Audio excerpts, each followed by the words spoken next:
जसं म्हटलं तुम्ही मला सिनियर आहात, हो. तर मुलांसोबत एक चांगला बॉन्ड निर्माण करायचा असेल, एक चांगली मैत्री आपल्याला जर ठेवायची असेल, की जेणेकरून ते सगळे सिक्रेट्स आपल्यासोबत शेअर हो. करतील, खूप मोठं टास्क आहे ते, हो, हो. तर काय टिप्स देऊ शकता तुम्ही मला? मला असं वाटतं की थोडंसं आई पण बाजूला करून एक मित्र म्हणून त्यांच्याबरोबर वागलं पाहिजे. म्हणजे त्यांना हा विश्वास असायला पाहिजे की हा जो माझा बडी आहे तो कोणाला काही सांगणार नाही किंवा मी जे काही शेअर करेन ते इवन माझ्या भावाला नाही कळणार. हा विश्वास त्यांच्यापर्यंत गेला पाहिजे.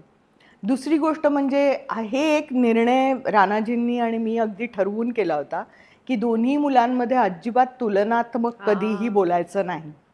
कारण तुलना कुठल्याही पद्धतीची केली तरी ती चांगलीच वाटत नाही कधीच.